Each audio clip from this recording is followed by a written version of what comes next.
Hello, you're watching World Talks on TVP World. My name is Sasha Farbach. Ukraine says Russia violated a proposed ceasefire more than 1,800 times within hours of it taking effect, as fighting and diplomacy once again collide against the backdrop of a rapidly evolving battlefield. Now, the United States has also approved a new potential package of precision-guided bomb kits for Ukraine, underscoring continued Western military support even as the conflict evolves. Meanwhile, Moscow is scaling back its annual Victory Day parade amid heightened security concerns and fears of Ukrainian drone attacks, highlighting how the war is increasingly shaping even Russia's most symbolic national rituals. Now, to discuss it all, we're joined by Rostyslav Khotin, Senior Ukraine Editor, Radio Free Europe and Radio Liberty. Good to have you back with us. Welcome. Hello, Sasha. Now, before we get into the specifics of Victory Day in Russia, I would like to just ask you on some of this breaking news. Apparently, early hours Thursday, 2 drones have crashed into Latvian airspace, damaging an empty oil storage facility. Now, this is not the first time something has happened. Apparently, the Latvian defense minister has said that these are Ukrainian drones that have come over. Is this a normal spillover now? Will we have more of these incidents? What do you make of this? Yeah, two drones indeed entered Latvian airspace and crashed on Latvian soil. One of them hitting the empty oil depot. There was no oil in this reservoir. Apparently, they entered Latvian airspace from Russia, but it seems we don't have confirmation yet that it might be Ukrainian drones, because Ukraine these days is targeting Russia quite actively. And before, I must just remind you that Ukrainian drones made strikes against Russian oil infrastructure, oil depots and oil reservoirs and export reservoirs on Russian Baltic coast in near St. Petersburg. On Russia coast of the Baltic Sea, and Ukrainian drones entered Latvian, Lithuanian, even Estonian airspace, even Finnish airspace. So the reaction from Baltic states was like, yeah, we understand, it's okay, continue to target Russia, but we will survive somehow if your drone, get away and enters our airspace. There was no condemnation of Ukrainian actions. Baltic states understand why Ukraine is targeting Russian energy infrastructure and military facilities on Russian soil, and if some drones kind of change their route or are became unruly, losing connection with their operators, that's fine. That was a line of reaction from Baltic countries before. Mm-hmm. At the same time, it does show that how much of a danger the spillover could be. We'll have to see how the Baltic states respond. Also, the NATO air policing mission was also scrambled, just to also point that out. Let's also talk about what's going to happen, or what already is happening right now in Ukraine. We've had this unilateral ceasefire. It's already been broken. Let's just share with you President Zelenskyy's recent quote about all this, what he had to say. Let's roll that now for you and our audience, get your opinion. I would like to thank every country and every leader who has supported Ukraine and our country's proposal to establish a complete ceasefire. As of today, we can see that Russia has responded to our ceasefire proposal only with fresh strikes and fresh attacks. Today, virtually all day long, virtually every hour, we've been receiving reports of strikes from various regions. Russia has not ceased any of its military activities. Ukraine will respond in kind, depending on the situation tonight and tomorrow. We will also determine our entirely justified responses. Russia has received a clear proposal from us regarding a ceasefire in diplomacy and knows how to contact Ukraine or our partners to agree on the details. However, if that one person in Moscow who cannot live without war is interested in nothing but a parade and nothing else, that is a different matter. Ukraine is ready to work for peace. Ukraine seeks to bring this war to a dignified end. як зв'язатись. All right, so the words of President Zelenskyy there about all this and the ceasefire that's already been broken.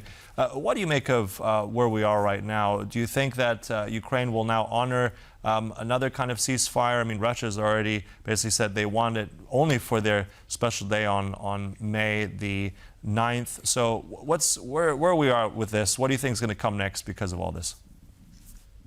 There was a Russian proposal and there was counter proposal from Ukraine, kind of counter ceasefire. Russia announced ceasefire on the 8th and 9th of May, and Ukraine on the 6th and 7th of May, with extension over the weekend. But Russia has violated already brutally.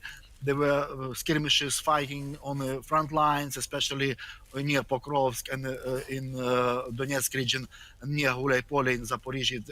These are the hottest points on the whole along the whole front line. Russia targeted kindergarten in Sumy region in the northeastern Ukraine yesterday, killing 2 persons. Luckily, there were no children at that time, no kids at the kindergarten, and there were strikes with Russian missile and drone in other Ukrainian regions. So Russia brutally violated this Ukrainian ceasefire, and now Russia is fearing and threatening countermeasures if Ukraine indeed strikes Moscow on the 9th of May, when the parade will be rolled out on the Red Square. It's like a significant, one of the most important political events in Russian calendar, annual calendar. The victory parade celebrating the victory over Nazi Germany in the World War II. So we'll see what will happen. Russia is afraid. Russia is very nervous, threatening Ukraine with counter-strikes, even to target central Kiev with missiles. If Ukraine indeed, as President Zelenskyy nicely put it, if Ukrainian drones buzzle over a Red Square in Moscow, in central Moscow. This night we know that Ukraine, because of Russian violation of Ukrainian ceasefire, Ukraine responded with drone strikes against almost 20 Russian regions, including over a dozen drones flew to Moscow, but were apparently intercepted by Russian air defenses. We'll see. What we know also that Russia is strengthening air defense in Moscow and around Moscow, in Moscow region, bringing air defense capabilities from other Russian region, making them weaker and undefended. We'll see whether Ukraine will use this for its gains to target Russian, for instance, oil infrastructure or military facilities on Russian soil. But it seems that Russia is indeed very nervous. It's even asked, Russian Foreign Ministry spokeswoman asked embassies, foreign embassies in Kyiv to remove their staff and diplomats from Kyiv and international organizations to remove their staff from Kyiv if Ukraine indeed intervene, kind of make a strike against a parade on the Red Square. The scale of this parade on the Red Square was already scaled back significantly. There will be no tanks, no armored vehicles, armored personal carriers, no, ballistic missiles. In some places of Red Square, anti-drone nets were put by Moscow authorities. We'll see. What we know exactly that Russia is indeed very nervous. It will think that it will be enormous humiliation if indeed Ukrainian drones appear over Moscow on the Victory Day, on the 9th of May. Also, I mean, you said that Russia is nervous. There's also some information coming out from the ISW, this think tank, the Institute of Study of War. I'm quoting here, they've observed corroborating evidence of enhanced security measures for Putin and high-ranking Russian officials. So if that indeed is true, they are nervous. Let's go back and just explain briefly, if you can, Rostyslav, why this day matters so much. I mean, it's celebrated as victory over Nazi Germany. The Russians have this in context of the Great Patriotic War. But, I mean, Putin is using it as justifying a modern war. Where did this narrative come from? Was this only under Putin? How has this evolved? Why does this day matter so much to Vladimir Putin? Let's go back first to the Soviet times, to the times of the Soviet Union.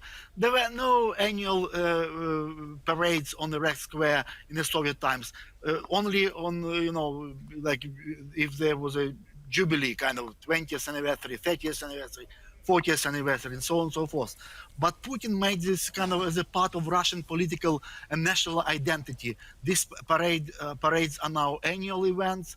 Russia displays, especially it likes to display intercontinental ballistic strategic missiles like Yars or Bulava, like showing that we are the global power. Putin started to invite foreign leaders, especially leaders of the former Soviet countries, new independent states like Belarus or Central Asian countries or countries from Caucasus, or Chinese leader Xi Jinping is frequent visitors there. We'll see.